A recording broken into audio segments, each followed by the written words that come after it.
The rain fell hard on Arcturus VII. It was not like the rain on Earth. This rain was thick and warm, and it made everything smell like metal. The sky was dark with clouds that glowed purple from the lightning inside them. The storm had come fast, faster than anyone expected, and now the whole colony was locked down. Walked through the mud, her boots sinking deep with every step. She was 34 years old, small for a human, with short black hair that stuck to her face in the rain. She worked as at Outpost 7, the human settlement closest to the boundary. For 12 years she had studied them from a distance. She knew their hunting patterns. She knew their family structures. She knew how they raised their young, but she had never been close to one. No human had, not since the war ended 60 years ago. They were not like any creature humans had ever met. They stood 8 feet tall, covered in dark scales that could stop a bullet. Their claws could cut through metal. Their eyes could see heat in total darkness. They were the perfect predators, and they had almost wiped out the first human colony on this world. The war lasted 5 years. Thousands died on both sides. In the end, both species decided that peace was better than extinction. The treaty was simple. Humans stayed in the eastern valleys, stayed in the western highlands. The forest between them was neutral ground. No one entered, no one crossed. The boundary was marked with tall metal poles that blinked red lights day and night. Every child in the colony learned the rule before they learned to read: never cross the boundary. They would kill any human they found in their territory. It was not personal, it was just their way. Was walking back from a sample collection mission when she heard the sound. It was strange, high-pitched, like nothing in her database of local animals. She stopped and listened. The rain was loud, but the sound cut through it. A cry, a scream, something in pain. She followed the sound to a ravine near the edge of the forest. The boundary markers blinked their red warnings through the rain. She was close, very close, to the line that no human was supposed to cross. The sound was coming from the other side. Looked down into the ravine. At the bottom, lying in the mud, was a cub. She had never seen one in person before. In her studies, she had only seen pictures and videos taken from very far away. The cub was small, maybe the size of a large dog, with scales that were still soft and gray instead of the hard black of adults. One of its legs was bent at a wrong angle. Blood mixed with the mud around it. Deep cuts covered its body, probably from the fall down the cliff. The cub looked up at her with golden eyes. It made that sound again, that high-pitched cry, and felt something break inside her chest. She looked at the boundary markers. She looked at the cub. She thought about everything she knew, everything she had been taught. Crossing meant death. They did not make exceptions. They did not negotiate. If they found her in their territory, they would kill her, and no one would blame them because she had broken the treaty first. The cub cried again. It tried to move, tried to drag itself through the mud, but its broken leg would not work. It was going to die. If the wounds did not kill it, the predators would. The storm had driven all the dangerous animals into a frenzy, and a wounded cub was easy prey. Thought about her life. She thought about her family back on Earth, her mother and father who sent her messages every week. She thought about her colleagues at Outpost 7, her friends who would wonder what happened to her. She thought about the reports they would send, the words they would use. Lost in the storm, presumed dead. A tragedy, but not unexpected on a world like this. She stepped across the boundary. The rain seemed to fall harder as she climbed down into the ravine. Her feet slipped on the wet rocks. Her hands got cut on sharp edges. But she kept going, kept moving toward the small creature at the bottom. The cub saw her coming. It tried to hiss, tried to bare its teeth, but it was too weak. Up close, could see how young it was. Its fangs were small, not yet grown into the killing instruments they would become. Its claws were short and dull. It was just a baby, scared and hurt and alone. Sat down in the mud a few feet away from it. She did not try to touch it. She did not reach out. She just sat there, letting the rain fall on her, letting the cub see that she was not trying to hunt it. The minutes passed. The cub watched her with those golden eyes, breathing fast, shaking from pain and fear. spoke to it softly, using the voice she had learned to use with frightened animals. She did not know if it understood her words, but she hoped it understood her tone. Slowly, very slowly, the cub stopped shaking. Its breathing slowed. It stopped trying to hiss at her. Moved closer. The cub flinched but did not attack. She moved closer again. This time it did not flinch. She reached out her hand and touched its head, gently, so gently. The scales were warm under her fingers, smoother than she expected. The cub made a sound, not a cry this time, something softer, something almost like a question. "I know," said. "I know you are scared. I am scared too, but I am going to help you. I am going to try." She opened her medical kit and looked at what she had. It was not much. The supplies were meant for humans, not for, but wounds were wounds. Bones were bones. She had to try. The storm raged on around her.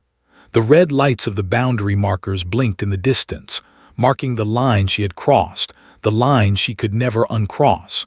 Somewhere out there, in the highlands beyond the forest, the cub's family was probably searching for it. Somewhere out there, creatures that could kill her without thinking were waking up in the darkness. But none of that mattered right now. Right now, there was only a hurt child and a woman who had decided to help it. Got to work. The cub's leg was broken badly. Could see the bone pushing against the skin from the inside. In her years of training, she had treated many injuries, but never on a. She did not know if her medicine would work. She did not know if her methods would help or hurt. But she had to do something. Doing nothing meant watching a child die. She took out her antiseptic spray and showed it to the cub. The small creature watched her with tired eyes, too weak now to be afraid. Pointed at the wounds on its body, then at the spray, then made a motion with her hands that she hoped meant, "This will help." The cub did not respond, but it did not try to run either. The first spray made the cub scream. The sound was terrible, sharp and loud, and it cut through the noise of the storm like a knife. The antiseptic was burning the infection out of the wounds, and the cub did not understand that the pain was good, that the pain meant healing. It thrashed and tried to bite, and had to hold it down with all her strength. The cub bit into her jacket sleeve. Its small fangs went through the thick fabric and into her arm. Felt the blood running down to her wrist, hot against her cold skin. She did not pull away. She kept spraying, kept cleaning the wounds, kept working even as the cub's claws left deep scratches on her hands and arms. When she finished cleaning the wounds, the cub was breathing hard, its golden eyes filled with pain and confusion. Took a moment to wrap her own arm with a bandage. The bite was deep, and it would leave a scar. She did not care. Scars were just stories written on skin, and this story was worth telling. The leg was next. Setting a bone was never easy, and setting an alien bone in the middle of a storm was something medical school had never prepared her for. Felt along the break with careful fingers, trying to understand how the cub's body was built. It was similar to mammals in some ways, different in others. The bone was harder than human bone, but it had broken in almost the same way a human leg would break. She took out her splinting materials, metal struts, flexible wraps, surgical tape. She had used these many times before, but always on humans. She had to guess at the right positions, the right angles, the right amount of pressure. If she got it wrong, the leg would heal badly, and a who could not run could not hunt. A who could not hunt was as good as dead. Positioned the struts along the leg. She looked at the cub and tried to explain what she was about to do. The cub just stared at her, too exhausted to understand, too hurt to care. She pulled the bone back into place. The cub's scream was worse this time. It echoed off the walls of the ravine and disappeared into the storm. The small body jerked and twisted, fighting against the pain that it could not escape. Held on, kept the bone in position, wrapped the splint as fast as she could. The cub bit her again, this time on the shoulder. She felt the fangs go in, felt the blood start to flow, but she did not stop. When she finished, the cub was unconscious. The pain had been too much, and its small body had shut down to protect itself. Sat back and looked at her work. The splint was not perfect, but it was good. The bone was in the right position. If everything went well, the cub would walk again, run again, hunt again. But she could not leave it here. The storm was still raging. The ravine was filling with water from the rain, and somewhere in the darkness she could hear things moving. The native predators of Arcturus VII were not as intelligent as but they were just as deadly. A wounded cub lying in the mud was an easy meal for creatures that did not know to fear it. Stood up and looked at the cub. It weighed maybe 40 kilograms, less than a human adult but still heavy. She was tired and hurt, bleeding from multiple wounds, and she had been walking for hours before she found the cub. Carrying it would be hard. Carrying it through the forest, through territory, would be almost impossible. She picked it up anyway. The cub was warm against her chest. She could feel its heart beating, fast but steady. She could feel its breath on her neck, hot and smelling of something she could not name. It was strange, holding a creature that had been designed by evolution to kill things like her. But it did not feel strange. It felt like holding any other hurt child, any other scared baby, any other small life that needed protection. Started walking. She walked through the night. The storm did not stop and the rain did not slow. Her boots filled with water. Her clothes stuck to her skin. The wounds on her arms and shoulder burned with every step. But she kept walking, kept moving deeper into the territory where no human was supposed to go. The forest gave way to rocky ground. The rocky ground gave way to hills. The hills grew steeper, becoming the highlands where the clans lived. Had seen these places in satellite photos, but seeing them in person was different. They were beautiful in a harsh way, all sharp edges and dark stone and wind that cut like a blade. The cub woke up twice during the night. Both times it looked at her with those golden eyes, made a sound that might have been confusion, and fell back asleep. It did not try to bite her again. It did not try to escape. It just lay in her arms, trusting her in a way that should have been impossible. As the sun started to rise, realized she was lost. She had no idea where she was going. She had no way to call for help. Her communication equipment was not working because of the storm. She was deep in enemy territory, carrying an enemy's child, and she was probably going to die. But she kept walking. Because somewhere out there, the cub's family was looking for it. Somewhere out there, a mother or father was crying for their lost child, and was going to bring it back to them, even if it was the last thing she ever did. The morning light turned the clouds from purple to gold. The rain finally began to slow, and in the distance saw shapes moving across the highlands. They had found her. Had killed 37 enemies in single combat. He had conquered 3 territories from rival clans. He had led the Thornback clan for 19 cycles, longer than any leader in their history. His name was spoken with fear across the highlands, and even the council of clans treated him with respect. He was the greatest warrior his people had ever known. None of that mattered now. Now he was just a father looking for his son. Was his only surviving cub. His mate had died giving birth to twins, and the female cub had not survived her first winter. Was everything. He was the future of the Thornback bloodline. He was the reason woke up every morning and the reason he fought so hard to keep their territory safe. Without, there was nothing. The storm had come during a highland crossing. Was teaching his son the old paths, the routes their ancestors had used for thousands of years. The storm was supposed to be small, supposed to pass quickly, but it grew into something terrible, something that blocked their vision and confused their senses. When the worst of it passed, was gone. Had searched through the night. He had called every hunter in his clan to help. They tracked, sent through the rain and mud, followed it across the highlands to the edge of the great cliff. Below the cliff was the forest. Below the forest was human territory. The scent trail ended at the cliff's edge, and when looked down, he saw blood on the rocks below. His son had fallen. The clan hunters wanted to wait for daylight. They wanted to send scouts first, to make sure the forest was safe, but would not wait. He climbed down the cliff alone, following the smell of his son's blood into the darkness below. What he found made no sense. His blood was there on the rocks at the bottom of the ravine, but there was another smell mixed with it, something chemical, something sharp, something human, and there were tracks in the mud, small tracks, leading away from where should have been lying. A human had found his son. A human had done something to his son, and then a human had taken his son away. Felt rage like he had never felt before. It burned in his chest, hot and bright, demanding blood. Humans were supposed to stay on their side of the boundary. Humans were supposed to leave his people alone. But this human had crossed the line, had touched his child, had taken his child somewhere unknown. He followed the tracks. His hunters joined him as the night went on, dropping down from the cliffs to help their leader.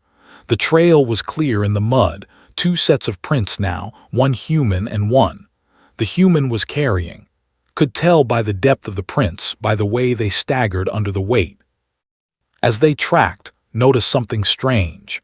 The human was not heading toward human territory. The human was heading deeper into land. Why would a human do that? Why would a human carry a wounded cub away from safety into the most dangerous place on the planet for their kind? The sun rose as they reached the edge of the highlands. The storm was finally dying, the clouds breaking apart to let through the morning light. And there, walking alone across the open ground, saw her. The human was small, smaller than he expected. She had short dark hair and skin that looked pale against the gray rocks. She was covered in mud and blood, her clothes torn, her body clearly exhausted, and in her arms she carried. Gave the signal and his hunters surrounded her in seconds. 12, the best fighters in the Thornback clan, their claws out and ready to kill. The human stopped walking. She did not run. She did not scream. She just stood there holding his son, looking at him with eyes that showed no fear. Approached her slowly. Up close he could smell everything. He could smell her sweat and her blood and her exhaustion. He could smell the chemicals she had used on his wounds. He could smell something else too, something harder to name. It was not fear. It was not anger. It was something like determination, something like purpose. He looked at in her arms. His son was alive. His son was breathing. His son's leg was wrapped in strange materials held straight by metal pieces. The wounds on his body were clean, covered with white patches that smelled like medicine. The human had not hurt his son. The human had helped his son. Did not understand. Humans were weak creatures. They could not survive without their machines and their weapons. They were not predators. They were not pack animals. They had nothing that valued, no strength, no speed, no claws or fangs. Why would such a creature risk its life for a cub? Why would it cross the boundary, knowing that death waited on the other side?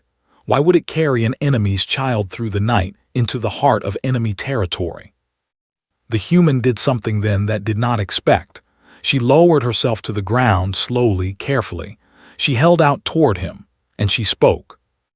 Did not understand all of her words. He had learned some human language during the treaty talks, but not enough to follow everything she said. But he understood enough. She was telling him about injuries. She was explaining what she had done. She was giving him instructions on how to care for the wounds. She was giving his son back. Took from her arms. His son was warm, alive, breathing. His son would live. Because of this human, this small, weak creature who had no reason to help, his son would live. He looked at the human. She was still kneeling in the mud, waiting for whatever would come next. Waiting for death, probably. Waiting for to do what any would do to a human found in their territory. But could not do it. He could not kill the creature who had saved his child. It went against everything he believed about honor, about debt, about the sacred bond between those who protected the young. He spoke a word to his hunters. They lowered their weapons.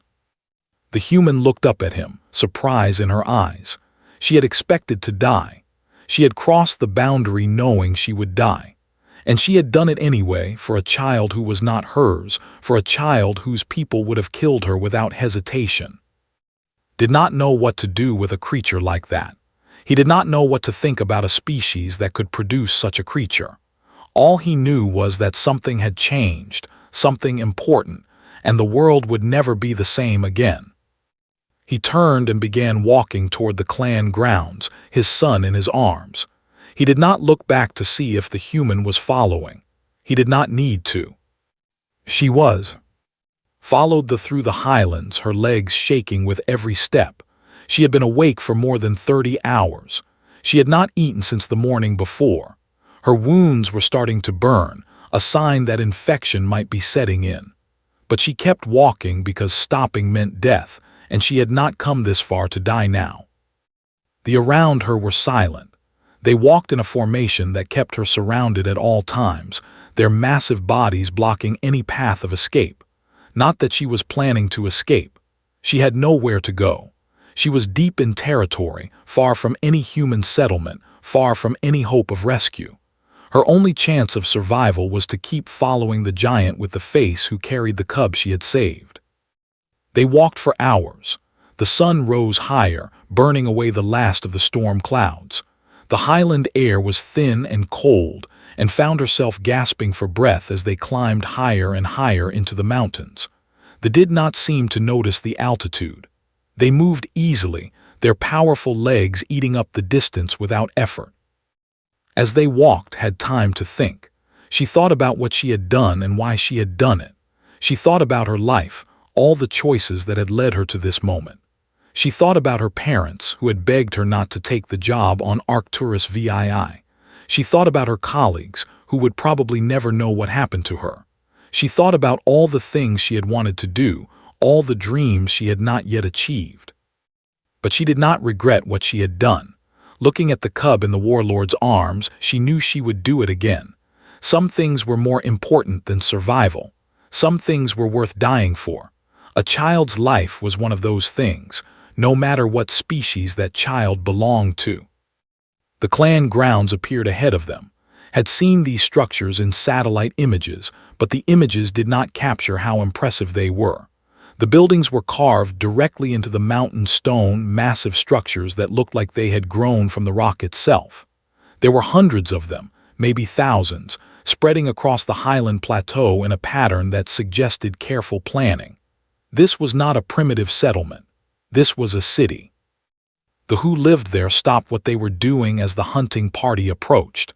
They stared at with eyes that glowed golden in the sunlight. She could feel their curiosity, their confusion, their anger. A human in their territory. A human walking freely among their hunters. This had never happened before. The warlord led her to a building larger than the others, its entrance marked with symbols she did not understand. Inside, the air was warm and smelled of herbs. Others were waiting there, older ones with gray in their scales, their eyes filled with intelligence and caution. They spoke to the warlord in their own language, their voices rising and falling in patterns that might have been arguments or discussions. Waited. She did not know what else to do. She stood in the corner of the room, trying to make herself small, trying not to draw attention. But she could feel their eyes on her. She could feel them studying her, wondering about her, trying to understand what she was and why she was there. The warlord carried to a raised platform covered with soft materials. He laid his son down gently, so gently that felt her heart ache watching it. A father's love was the same in every species, it seemed. A father would do anything for his child, would face any danger, would fight any enemy. She had seen that same look in human eyes 1,000 times before. An older approached and began examining him. This one moved differently than the hunters, with careful precision that reminded of doctors back home. It examined the splint on his leg, the bandages on his wounds, the medicine she had applied. It made sounds that might have been approval or surprise or both. Approached her then. He was even larger up close, his face filling her vision. She had to tilt her head back to look at his eyes, and what she saw there was not the mindless killing intent she had expected. There was thought in those eyes. There was consideration. There was something that looked almost like confusion. He spoke to her in broken human words. You help cub why? Thought about how to answer. She could explain about her job, about her training, about the oath she had taken to help any creature in need. She could talk about science and medicine and the universal principles of healing. She could make it sound professional, logical, reasonable. But that was not the truth. The truth was simpler and harder to explain. He was hurt, she said. He was scared. He was alone. I could not leave him. Stared at her for a long moment. Then he asked another question, one that seemed to cost him something to speak. You know, cross boundary, mean death, you know this. Yes, said I knew. Then why? Looked past him at lying on the platform at the healer examining his wounds. She thought about the sound the cub had made in the ravine, that high-pitched cry that had cut through the storm. She thought about his golden eyes looking up at her, filled with pain and fear and something else. Hope, maybe, or trust. Because it did not matter, she said finally. What species he was, what would happen to me. None of it mattered. He was a child who needed help. That was all I could see. Was silent for a long time. Around them the other watched and listened, their golden eyes unreadable. Did not know if she had given the right answer. She did not know if there was a right answer. All she knew was that she had told the truth, and that would have to be enough. The healer spoke too in their language. Listened, his expression changing in ways could not interpret. When the healer finished, looked at again. Healer says, he said slowly, leg heal good, cub walk again, hunt again because of you. Felt relief wash over her, so strong that her knees almost buckled. Good, she said, that is good. You save my son, said, this create debt, always pay debt. Did not know what that meant. She did not know if it was a threat or a promise or something else entirely. But before she could ask, turned and spoke to the other in their language. His voice was loud and strong, carrying through the room like thunder. The others listened, and when he finished, they responded with sounds that might have been agreement. Turn back to, you stay, he said. Rest, eat, we talk, then we decide. Nodded. She did not have the strength to argue, and she did not have anywhere else to go. She was a human in the heart of territory, alive when she should be dead, standing when she should be running. She had crossed the boundary no human dared cross. Now she would find out what that meant. The Council of Clans had not met in 30 years. The last time was when the treaty with the humans was signed, when the boundaries were drawn and the peace was made. Now they gathered again, leaders from every clan in the Highlands, filling the great stone hall with their massive bodies and their ancient disagreements. Stood in the center of the hall, feeling very small. She had been given food and water, and a healer had treated the wounds on her arms and shoulder. She had slept for a few hours on a pile of soft materials that smelled like herbs. But now she was awake, and the fate of everything rested on what happened in this room. Spoke first. He told the council what had happened, how his son had fallen from the cliff, how this human had found him and healed him, how she had carried him through the night into their territory. His voice was strong and clear, and could tell that the other leaders were listening carefully. When finished, the arguments began. Some of the leaders wanted her dead. She had trespassed. She had touched a child without permission. She had violated every custom that kept the peace between their species. The punishment for such crimes was always death. To let her live would show weakness, would invite other humans to cross the boundary, would lead to conflict and war. Other leaders were less certain. She had not hurt the child. She had helped the child. She had risked her own life to save a life that was not her own. This was something they valued above all else. The protection of the young was sacred. Anyone who protected a child, even an enemy's child, deserved respect. The arguments went back and forth for hours. Stood in the center, understanding only some of what was said, but understanding enough. Her life was being decided by creatures who had every reason to hate her species. Her life depended on concepts of honor and debt that she was only beginning to understand. Finally, an old female spoke. She was the eldest leader in the council, her scales faded to gray, her eyes clouded with age. But when she spoke, everyone listened. She asked a question in broken human words. "Human, you have young cubs of your own." Shook her head. "No, I have no children." "Then why?" the old female asked. "Why risk death for cub not yours, cub not your blood, cub not your species?" Thought about the question. It was the same question had asked, but somehow different. There was something in the old female's voice that suggested she already knew the answer, that she was testing, waiting to see what kind of creature she really was. "Where I come from," said slowly, "we believe that all children deserve protection. It does not matter whose child it is. It does not matter if we know them or love them. A child in pain is everyone's responsibility. A child in danger is everyone's duty. That is what we are taught. That is what we believe." The old female was quiet for a moment. Then she spoke again, this time to the council in their own language. Her voice was soft but powerful, and the other leaders listened without interrupting. When she finished, there was silence in the hall. Then, one by one, the leaders began to speak. Could not understand their words, but she could read their body language. The anger was fatting. The uncertainty was growing. Something was changing in the room, something important. Stepped forward and addressed the council. His voice was different now, not the warrior's bark she had heard before, but something more thoughtful, more careful. He spoke for a long time, and when he finished, the old female nodded. The decision was made. Would be returned to human territory unharmed, but something else would change too. The boundary would be redrawn.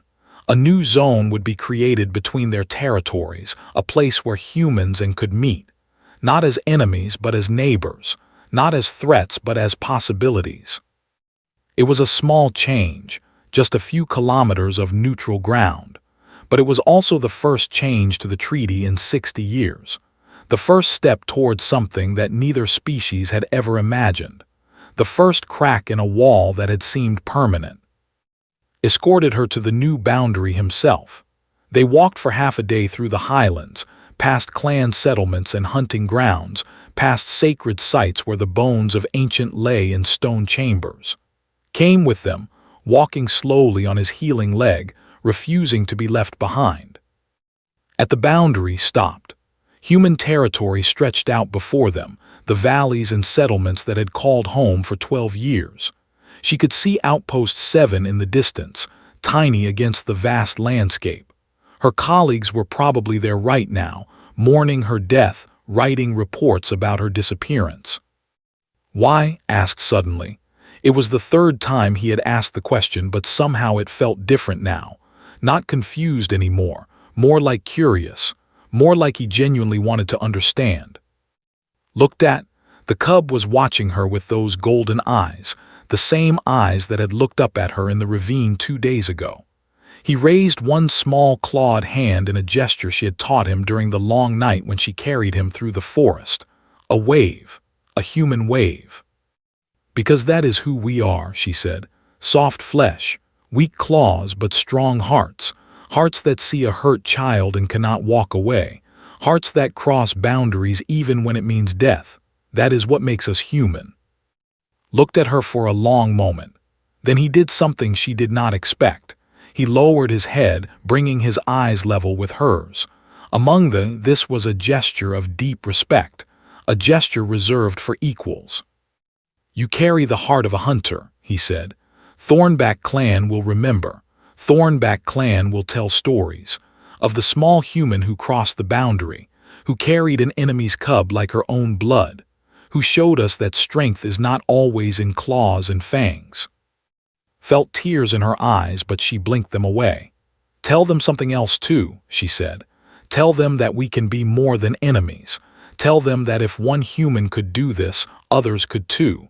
Tell them that the boundary between us does not have to be forever." Nodded, "I will tell them." Turned and walked across the boundary, back into human territory.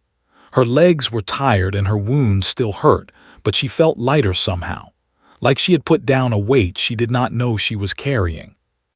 Behind her, she heard make a sound. She turned to look. The cub was still waving, his golden eyes bright in the afternoon light. Beside him, stood watching, his face unreadable but somehow changed. Waved back. Then she turned and kept walking, toward Outpost 7, toward her colleagues and her work and her life. She knew the next months would be difficult. There would be questions and hearings and political problems she could not imagine. Everything would change because of what she had done. But when she looked back one last time, she saw something that made it all worth it. Was walking back toward the highlands, but he kept turning to look at her. A child who would grow up knowing that a human had saved his life.